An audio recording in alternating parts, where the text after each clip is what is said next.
Hi, it's Congresswoman Jan Schakowsky, and I'm back with my plans and pans. Well, the chaos continues.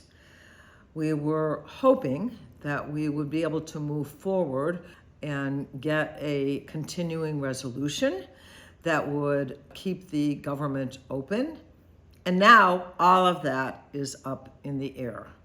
We had a basic agreement from the Speaker, Mike Johnson, who said that, yes, we would agree with the top line numbers for the appropriations, how much money we would spend for FY24. But no, what he is saying is that the only way that he would even consider doing any kind of vote like that would be if there were all these different riders that would be considered. Riders like including getting rid of abortion rights, going after any medical facility that would do transgender work. And, again, I have a wonderful transgender grandson, but all of that would be taken away. So the proposals that they want to offer, 400 of them, would make it very, very hard for us to get even the beginning of a budget agreement. What I've concluded is that we have a Republican majority that simply cannot govern. It cannot move our country forward. And this isn't because of the Democrats.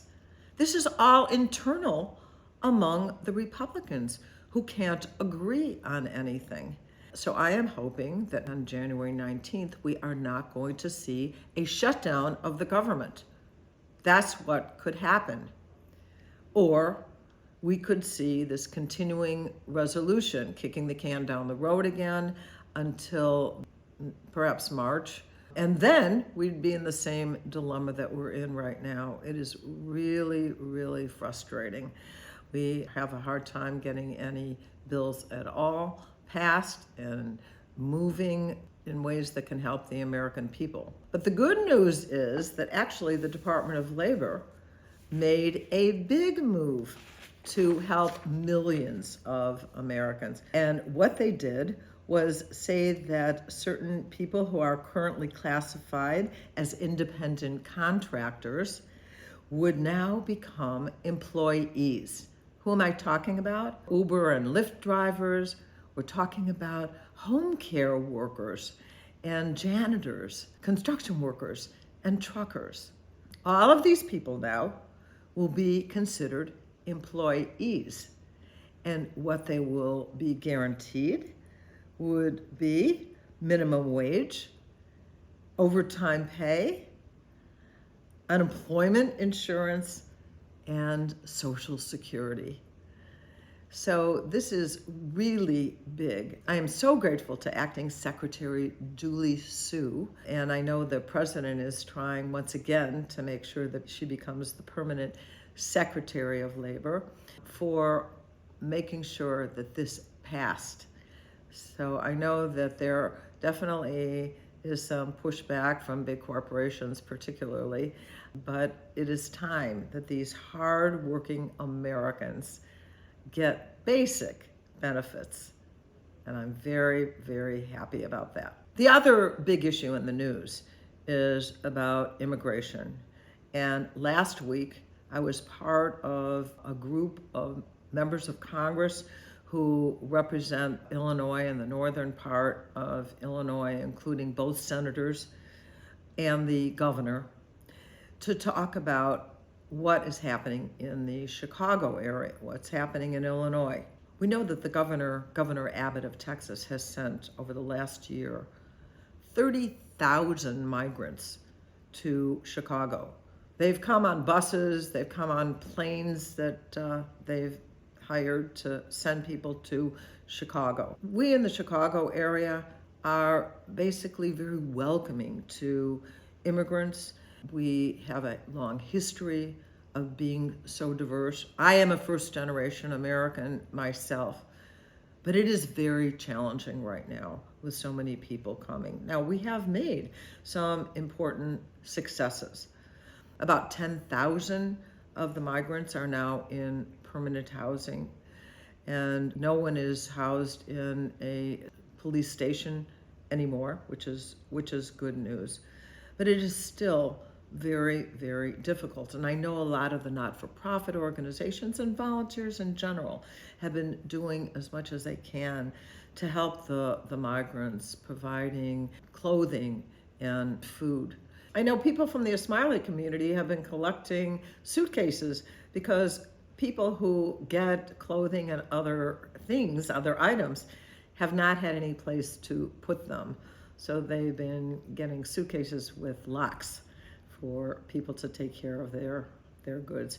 Nonetheless, I think a much better answer is to get work permits for people who come to this country. And that has been happening. So far, about 1,400 migrants have been able to get work permits, and many are in line to get more. And we know that the employers are begging for workers. And what do the migrants want? Every person that I've asked, what do you want from the United States of America when you come here? It's a job. And so there are willing workers and the need for more workers. And we are trying very hard at the state and federal level, as well as the local level, to make sure that we are increasing the number of people who can work. One of the other things that could reduce the migration at the border, a lot of people who are coming here are saying that they are fearing for their lives. Well, guns, mostly from U.S. gun manufacturers, are being sold across the border. This is big business. And then those are often used then by cartels and terrorizing people and trying to get more money and hostages. And so one of the things that we could do would be to address the gun violence and the availability of American guns across the border. But we have a lot of work to do. We need comprehensive immigration reform. That's the real answer. We know that there's people coming across the border who need help, and we'd like to be there for them, but we need a policy that is much more predictable and reasonable. I signed onto what we call a discharge petition, signatures of members of Congress that, if you get enough of them, would force a bill to be put on the floor and voted on. And this bill deals directly with gun violence. And what the legislation would do would to ban large capacity magazines, that is the ammunition that can hold more than 15 rounds at a time. And these are the kinds of weapons that were used in Highland Park, in Uvalde, in Parkland, in Las Vegas, and many, many other of the mass shootings that we've seen. Well, we know that the majority of Americans actually support this legislation. Now, we are hoping that we're going to be able to get a vote, and we are hoping that our Republican colleagues will join us to make sure that we get a majority in the Congress to match the majority of Americans to be able to pass legislation that really could diminish the incidence of gun deaths and gun violence. So we now have over 130 members that have signed on. It just started, and we feel optimistic that we will be able to get enough signatures, and that means we're going to have to get a couple, anyway, of the Republicans to join us to make our streets and communities and homes safer. We're going to keep up this fight to protect everyone, our children and our families and our police officers and everyday people from the gun violence that has made people afraid to go to the movies, to go shopping, or even to walk home. So we're going to keep it up, and I look forward to the help of all of the activists who are working so hard against the gun violence that we're all seeing, even in our schools. So thanks so much for listening.